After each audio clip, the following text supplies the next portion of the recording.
Welcome back to the Give Me Liberty podcast. I'm joined by a very special friend to Liberty, to the Freedom Center. By the way, we defend life, liberty, and truth to ensure the foundations of freedom exist for the next generation. Is exactly what he's doing. Billboard Chris, welcome. Thanks, Ryan. Good Always to see a pleasure to talk to you. Yes, I'm honored. Man, wherever you go, you get in a little trouble, but in a good way, because it's the good kind of trouble. And that's what we need to be doing in the world, right? When light goes into darkness, we cause trouble. And you were at, I want to talk a little bit about your tale over in Brussels, the EU. You actually went to jail. Tell us a story. Sure. So I've spoken twice at the European Parliament this year, including just last week. So I'm making friends over there. But about 5 months ago, I was there to speak in Parliament, and I went out on the street to do my thing. So for those who don't know, I'm called Billboard Chris. That's my nickname. And I wear a sign. I go outside. I go to busy downtown centers. I go to university campuses. And I wear a sign saying children cannot consent to puberty blockers. So I'm raising awareness about what I consider to be the greatest child abuse scandal in modern history, this practice of trying to change the sex of children. So that's what I was educating the parliamentarians about in Europe. And I went out on the street to have conversations. And I was with the spokesperson for ADF International, the Alliance Defending Freedom. They represent people when their rights are violated. They helped me defeat the Australian government earlier this year in a freedom of speech case. But we were just having conversations. We were taking a lot of abuse. Someone even threw a glass bottle at me that smashed on the ground right near a little 5-year-old girl. But we called police because we were being harassed and abused. And the police decided we were the problem, told us to take our signs off and leave. Yeah. I refused because freedom of expression is supposed to be guaranteed throughout the European Union. So we were taken to jail. No charges, no ticket, strip searched and everything. Spent a couple hours in cells, and then we were released. My signs were destroyed by the police. So we're taking legal action against them now. Yeah. But yeah, I get into good trouble. You know, so this is common throughout the Western world. It's becoming increasingly more common, which is whether it be the UK, the EU, Australia, right? Like the majority beliefs of that culture, of that society, which has been dominantly Christian, right? In Western in its beliefs, all of a sudden you have a minority uprising, right? Whether it be Marxists or whether it be Islamofascists, whatever. It's called the heckler's veto.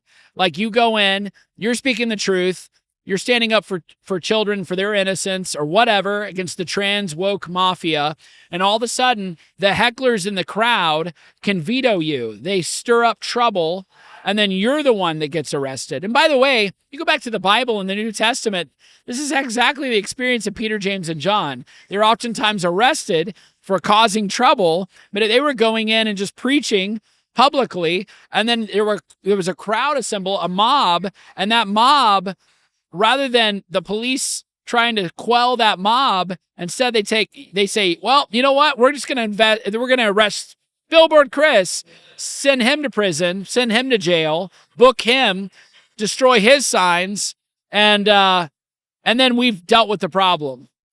Yes, it's a tale as old as time. I've gone to jail twice in Vancouver, Canada as well, each time after getting mobbed and assaulted by Antifa. Same thing happened in Australia. I was in the town square, minding my own business, stood by the corner. I don't approach people. I don't have a bullhorn. I stand there quietly and I wait for people to approach. It's like fishing for me, and I have conversations. But a council worker there told me I had to leave, gave me an $800 ticket. I refused to leave. So 12 police showed up. They debated what to do with me for an hour, and then they technically arrested me, moved me out of there, and then let me go. But anytime you're pushing against the status quo in society, which is what Jesus Christ did, which is what all his apostles did. In modern times, it's what Martin Luther King did. He went to jail many times. Mahatma Gandhi did that. This is just the way things are. When you're pushing against the status quo, vested interests are going to be upset, and they're going to try to stop you. But we can't let them scare us. We have to keep telling the truth. Yeah. And just do what we need to do, because we can't live in a world doing this to kids. Yes. Tell me a little bit about your experience in Australia. What happened there? So in March of 2024, Yeah. I received notice that the Australian government had ordered X to take down one of my posts where I called a woman, and I criticized her appointment to the World Health Organization because this woman is now identifying as a man. She posts all sorts of terrible, inappropriate content, bestiality, nudity. I'm not going to get into it all, but it's extraordinarily graphic. Yeah. She's not a doctor. She's just an activist. But she was appointed to the World Health Organization to draft healthcare policy for people struggling with trans identification. And so I called her a woman because she is, and I criticized her. And the E-Safety Commissioner in Australia, which is a bureaucrat who is tasked with censoring the entire internet, ordered my post taken down or X would get an $800,000 fine. Mm-hmm. They refused. They sent me the takedown notice. I appealed. Elon Musk also appealed. I didn't know that at the time. So he had his lawyers. I had my lawyers. Our cases were heard as one, and we won. So I defeated the Australian government on a big freedom of speech case, probably the biggest one in the world this year. And yeah, I keep causing good trouble, but I keep winning. That's great. Because I've got the truth on my side. Absolutely. What do you see happening in 2026? You're Canadian. It's the 250th anniversary of American freedom.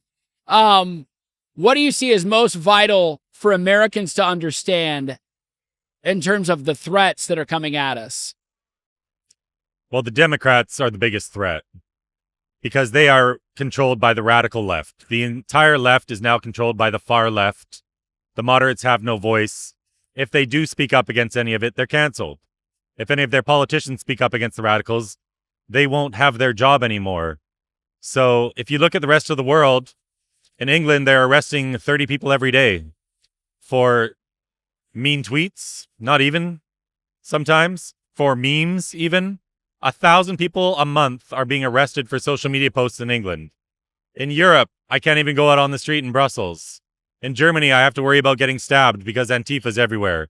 In Australia, they are continually censoring conservative voices. A woman at the Breastfeeding Association objected to men chest feeding babies after they take some chemical concoction so they can secrete some fluids. She was fired from the Breastfeeding Association, and her post was ordered taken down off the internet. So the entire rest of the world is still fighting radical wokeness. I know we're having success right now in America, but that is not guaranteed. And right. If you look at recent elections that have happened, it hasn't been good for Republicans. Right. And the conservative movement right now is in disarray because we have some bad actors who are being elevated at the top of the conservative movement. Yep. And we need to elevate more sane, normal voices. Right. I totally agree. They're distracted right now over the whodunit theories and the conspiracies about Egyptian planes and French assassins and some Israeli cable. And it's ridiculous. We've got to get back to sane, common sense, rational ideas and things that will work. And it's got to be solutions oriented. It's devastating to see because Charlie, who we all loved, when his life was taken from him and Erica became a widow, we saw revival and we were like, man, this is amazing. Look at what God was doing, bringing people together. And now everyone is divided again. And it's ridiculous. Totally agree. And the normies, the people in the middle of the political spectrum, the swing voters, they see this and they are repelled, and we need them. Right. I say we. People say, Chris, you're not even American. Well, I open an American nonprofit. I work here all the time. The U.S. is my number one priority because as the U.S. goes, the rest of the world goes. Right. And if we lose the U.S. to the Democrats, it affects everybody. Yes. Including everyone here. And I see criticism. I saw Tim Pool yesterday saying, there's this call for Romney-esque Republicans, you know, the stodgy old suit wearers. No, that's not what we need. We just need normal people who talk about life, liberty, and the pursuit of happiness, who talk about the good and the beautiful, who talk about freedom. Because no matter where you are on the political spectrum, everyone wants freedom. They want freedom to achieve. They want freedom to improve their families. And that's always a winning message. The left doesn't want that. They want control. So we just need to get back to the fundamentals that the founding fathers wrote about in the Constitution and the founding documents, because that's what wins. Yeah. Amen. Brother, thank you for all you're doing. I appreciate your courage and you putting yourself on the line. You're also a proud father, and that's something that I completely understand. I've got 4 kids, and to go out there and take those risks every day for the sake of freedom, it's admirable, and I really appreciate all that you're doing. Thank you so much, Ryan. Thank Always you. a pleasure to talk to you. Absolutely. Thank you. Hey, did you find this helpful? I hope you did. Please like and subscribe, share with a friend, and also go to standingforfreedom.com, where you can find more content, articles, podcasts, and our Theology of Politics series, all at standingforfreedom.com.